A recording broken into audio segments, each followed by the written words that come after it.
Boa noite, me chamo Zicilene e sou moradora de Guajará-Mirim, em Rondônia. Antes de contar o que aconteceu comigo e minha família, eu gostaria de dizer que tudo o que será relatado aconteceu de verdade. Cada palavra, cada susto e aparecimento sobrenatural foi vivido por nós de verdade. Foi no ano de 1996. Nós éramos 4 filhas e a situação não estava boa. Só que ficou ainda pior quando nosso pai simplesmente resolveu nos abandonar. Então ficou somente minha mãe, batalhando para sustentar 4 filhas sozinha. Graças ao bom Deus, nós tivemos muita ajuda de nosso avô, que mesmo com muita dificuldade, nos ajudava muito. Tanto que ele conseguiu juntar um dinheiro e comprou uma casinha para nós morarmos. Minha mãe recebeu aquilo com muita alegria, pois naquela época a situação realmente não era fácil. E mesmo a casa ficando em um bairro muito mal visto, com histórico de roubos e tráfico de drogas, minha mãe gostou bastante. Meu avô deu as chaves da casa e disse que o antigo dono já tinha avisado as pessoas que moravam lá, que elas teriam 30 dias para deixar o lugar, pois ele tinha vendido e os novos donos iriam morar lá. Morava um casal de favor nessa casa.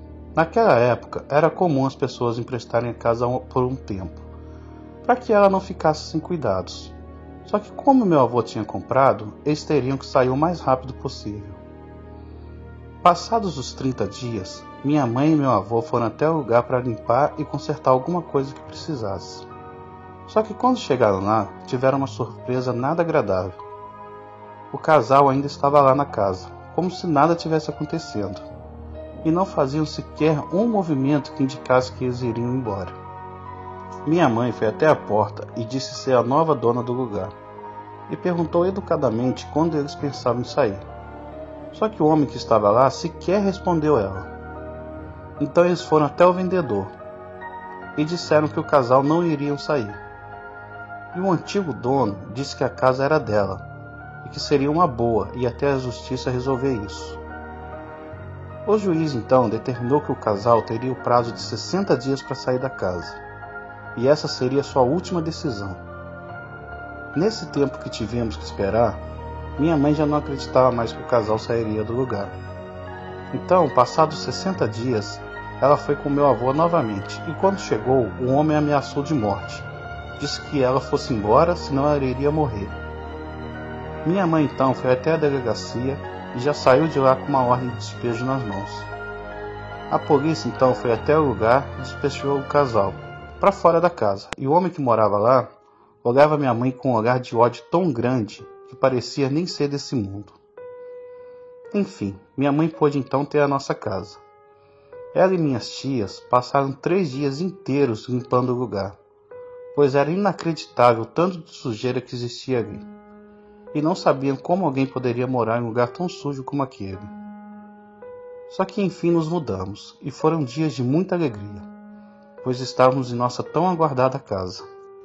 Na parte de baixo ficavam a sala, cozinha, banheiro e um quintal, que não era cercado, e a parte de cima era de madeira, e tinha uma escada de 11 degraus, que rangia muito cada vez que tínhamos que subir, e lá em cima era onde nós dormíamos. Passados uns 15 dias que estávamos lá, ia tudo bem, até que em uma noite a paz começou a dar lugar ao terror. Naquela noite minha mãe fez exatamente como em todas as noites. Fechou as portas do andar de baixo e apagou as luzes. Depois subiu, colocou as cobertas em nós e foi se deitar. Então ela apagou a luz e deitou, e virou de lado. Nisso, uma voz bem perto do ouvido dela dizendo: "Não adianta virar, que eu vou te pegar." Quando minha mãe escutou essa voz, pulou da cama e acendeu a luz.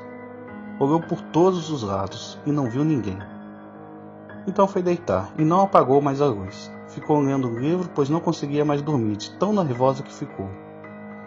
Quando ela enfim pegou no sono, sonhou com meu avô pendurado de cabeça para baixo, coberto de sangue, em um dos cabides do quarto. Minha mãe disse que nunca havia tido um pesadelo tão real como esse. Então ela, chorando, começou a orar e pedir proteção a Deus, pois aquilo não parecia ter sido apenas um sonho. Depois dessa noite, as coisas só pioraram. Minha mãe todas as noites via vultos, vozes e barulhos, e sentia uma presença perto dela, dentro do quarto. Até então, ela não nos contava nada, e vivia tudo aquilo sem quer que nós soubéssemos. Até aí apenas ela via e ouvia, só que tinha chegado a vez de eu e minhas irmãs também começarmos a viver aquele pesadelo. Uma noite nós estávamos no quarto, e a minha irmã mais velha dormia em uma cama. Outra dormia no beliche de cima, minha irmã gêmea no de baixo, e eu em uma cama-gaveta de que puxava debaixo do beliche. Fazia uns minutos que nossa mãe tinha apagado a luz, só que a claridade do luar entrava pela janela. Foi quando senti como se alguém estivesse sentando na minha cama, bem perto de mim. Quando olhei, o colchão estava abaixado, como se realmente tivesse alguém ali. Comecei a gritar e acordei todos na casa. Minha mãe veio correndo e eu contei o que tinha acontecido. Então ela nos contou o que estava vendo há uns 3 meses. Passado alguns dias, todos ali na casa estavam vendo e ouvindo coisas estranhas. Estava impossível de viver ali. Uma noite nós estávamos no quarto e minha mãe veio correndo, perguntando o porquê de nós estarmos fazendo tanto barulho. Nós ficamos olhando para ela sem entender porquê, pois nós estávamos fazendo nada. Então ela perguntou quem estava fazendo esse barulho.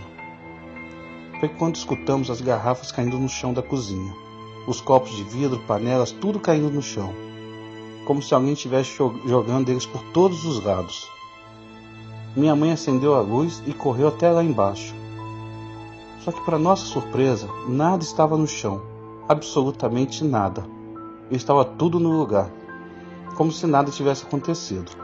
Minha mãe disse que não estava mais suportando tudo aquilo e disse que pela manhã iria pedir para um padre fazer uma oração na casa, pois aquilo já estava passando dos limites. Depois de uns dias, o padre veio e fez a oração, e tudo se aquietou por uns dias. Só que depois ficou ainda pior. Toda noite nós escutávamos alguém subir as escadas e ir direto para o quarto de nossa mãe. Escutávamos aquilo andando no assoalho velho todas as noites. Tudo rangia por lá. Então nós corríamos para o quarto de nossa mãe e ficávamos lá a noite inteira, com as luzes acesas. Depois disso, minha mãe chamou um pastor, uma benzedeira, até mãe de santo foi lá. As coisas até melhoravam por uns dias, só que sempre voltavam e era muito pior. A mãe de santo disse que na casa existiam 4 espíritos, só que nós devíamos ter cuidado com apenas um, que era do antigo dono. Era como se ele não gostasse que nós estivéssemos ali, então fazia tudo para que fôssemos embora. Com tudo isso acontecendo, minha mãe foi ficando abatida e sem esperança, pois nós não tínhamos para onde ir. Ali era a nossa casa, e quando nós dissemos que essas coisas aconteciam, as pessoas não acreditavam. Falavam que era invenção nossa. Principalmente nossos 2 tios. Eles diziam que essas coisas que nós víamos era loucura da nossa cabeça. Então minha mãe pediu para que ele fosse dormir uma noite lá, para ele ver com os próprios olhos o que nós passávamos ali. Então ele veio. Meu tio é militar, acostumado com perigo. Às vezes tem que lidar com corpos de pessoas e dizia não ter medo desse tipo de coisa. Na noite que ele estava lá, nós fomos dormir mais tranquilas, sabendo que ele estaria no andar de baixo. Então subimos e apagamos a luz, enquanto nosso tio armou uma rede e ficou deitado vendo TV. Depois de um tempo, nós já estávamos dormindo, quando acordamos com os gritos dele. Corremos pelas escadas e vimos ele paralisado com a geladeira aberta, olhando para a mesa. Ele dizia que não ficaria ali nem mais um minuto, que já estava indo embora, que aquilo era demais para ele. Minha mãe, desesperada, perguntava o que tinha acontecido, e só depois de se acalmar um pouco, ele falou. Eu estava lendo uma revista e fui até a cozinha comer alguma coisa. Então peguei um prato e botei na mesa junto com a revista, e virei para abrir a geladeira. Quando abri, o prato caiu no chão do nada, e junto, a toalha grossa que ficava em cima dele. Só que a revista não caiu também, ela ficou lá, como se alguém estivesse segurando. Então as páginas começaram a passar sozinhas, e foi aí que eu gritei e vocês chegaram. Eu não fico aqui mais nem um minuto nesse lugar. Cada dia naquela casa era um tormento. Parecia realmente que tudo conspirava para que nós fôssemos embora. O problema é que não tínhamos para onde ir, e tínhamos que suportar tudo aquilo, noite após noite. No outro dia, nosso tio caçula ficou sabendo o que tinha acontecido na noite anterior, e veio até nós, e passou o dia inteiro e uma noite conosco. Ele dizia querer ver essas assombrações, com os próprios olhos para acreditar. Nós avisamos a ele sobre o que tinha acontecido com nosso tio Chagas. Porém, ele disse que não tinha medo, e queria sim ver o que tinha de tão sobrenatural ali. Quando a noite chegou, ele armou a rede perto de uma coluna que sustentava a casa, e ficou vendo TV enquanto nós fomos para os quartos. Só que antes de subir, minha mãe disse que ele deixasse as luzes acesas, caso acontecesse alguma coisa. Só que ele sorriu e disse: "Eu não tenho medo de escuro, pode apagar." Então minha mãe apagou e subiu. Depois de algumas horas, acordamos com os gritos desesperados do nosso tio no andar de baixo. Quando acendemos a luz, ele estava agarrado na coluna e gritava como um louco de tanto medo. Minha mãe perguntou o que tinha acontecido e ele nos disse: "Eu estava cochilando quando senti a rede balançar. Eu até pensei que era você, então disse: 'Deixa de brincadeira, eu sei que é tu.' Só que a rede voltou a balançar novamente, e eu disse que sabia que era você. Só que quando olhei para ver quem era, uma mão enorme e peluda agarrou meu braço e tentou me arrastar. Eu tentava segurar, só que aquela mão era muito forte. Era como se um gorila gigante quisesse me levar. Nunca mais duvidarei de vocês e vou ajudar a encontrar outro lugar para vocês morarem, porque aqui não tem condições de vocês ficarem." Muitas outras coisas aconteceram naquele lugar. Chegávamos a falar um com os outros, só que quando íamos olhar, a pessoa que estava falando na verdade não estava ali. Ventos estranhos de arrepiar a espinha, portas batendo, passos por toda a casa e vultos. Foram 6 anos de terror que vivi ali com a minha família, até que minha mãe conseguiu vender a casa. Nos mudamos para uma casinha que ficava vizinha com a nossa avó. Até hoje, eu e minhas irmãs temos pesadelos com aquele lugar. Porém, nunca mais vimos nem ouvimos nada de estranho. Anos depois, descobrimos que o casal que morava lá praticava coisas estranhas. Fazia fogueiras dentro dos quartos, velas e tudo de oculto. Espero nunca mais passar por nada igual aquilo, e não desejo para ninguém o que eu e minha família vivemos, pois sem dúvidas o mal habitava naquela casa. Boa noite.